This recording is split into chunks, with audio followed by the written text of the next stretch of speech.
Olá, muito bom dia, seja bem-vindo ao Bom Dia Maestro, Morning Call da Maestro Investimentos. Hoje é quarta-feira, dia 14 de julho de 2021 e seguem as principais notícias e indicadores para começar o dia bem informado.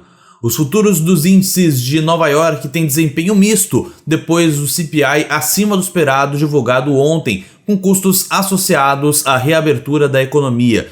Investidores debatem por quanto tempo o Fed manterá sua política de estímulos em meio ao discurso das autoridades de uma inflação transitória. O petróleo mostra uma leve baixa. O relatório da indústria apontou que para uma queda nos estoques dos Estados Unidos, indicando sinais de aperto no mercado global.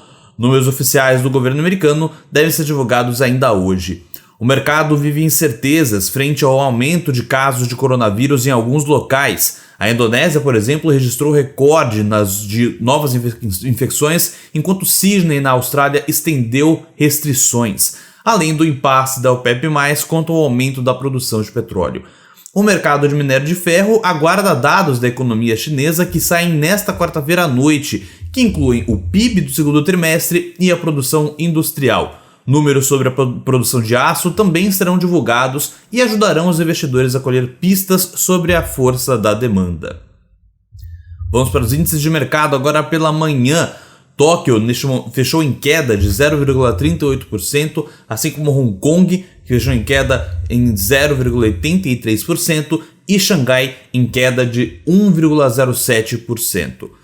Lá na Europa a situação não é muito diferente. Londres neste momento está em 0,63% negativo, Paris está em queda de 0,27% e Frankfurt também em queda de 0,19%. E os futuros de Dow Jones estão positivos, mas praticamente estáveis, com 0,01%, S&P 500 em alta de 0,11% e Nasdaq também em alta de 0,39%, os índices futuros de Nova York. Na agenda hoje, às 9 horas da manhã, será divulgado o IBCBR pelo Banco Central referente a maio, vale ficar de olho. E às 9h30 da manhã, lá nos Estados Unidos, será divulgado a inflação ao produtor referente ao mês de junho. Vamos para o destaque internacional. O presidente do Federal Reserve, Jerome Powell, começa o seu depoimento semestral ao Comitê de Serviços Financeiros da Câmara nesta manhã, com os democratas no painel buscando seu apoio para uma outra rodada de gastos do governo. Os republicanos provavelmente vão apontar a inflação mais forte do que o esperado ontem como uma evidência dos perigos de novos estímulos. O depoimento de Powell vai para o Senado amanhã, antes de ele se reunir com a secretária do Tesouro, Janet Yellen, na sexta-feira, para discutir os riscos do aquecido mercado imobiliário nos Estados Unidos. Ainda no país, senadores democratas da Comissão de Orçamento chegaram a um acordo de 3 trilhões e meio de dólares em que pode ser aprovado sem o apoio republicano. O senador Bernie Sanders afirmou que a proposta é uma legislação mais significante desde a Grande Depressão, mesmo ela tendo ficado 2 trilhões e meio de dólares menor do que a proposta original. A proposta ainda não tem o apoio dos 50 senadores democratas e pode passar por algumas revisões.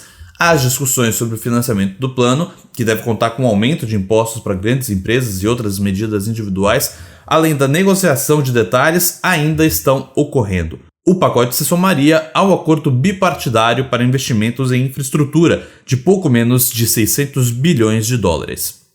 No destaque local, no Brasil, os jornais dão um grande destaque à prévia do texto do relator da reforma tributária apresentada ontem. Apesar de avanços em relação a pontos criticados na proposta inicial do governo, a preocupação com o impacto fiscal aumentou, pois o efeito fiscal estimado é de perda líquida de arrecadação de 30 bilhões de reais. Os especialistas em contas públicas alertam que, com gastos no limite do teto, essa passa a ser uma alternativa para se fazer estímulo fiscal. A Câmara aprovou o projeto que limita supersalários na administração federal, reduzindo possibilidades de pagamentos de benefícios acima do limite salarial da União. O relator estimou o ganho de arrecadação em 3 bilhões de reais ao ano. o texto volta ao Senado depois de sofrer algumas alterações na Câmara dos Deputados. Então é isso, um abraço, um bom dia e bons negócios.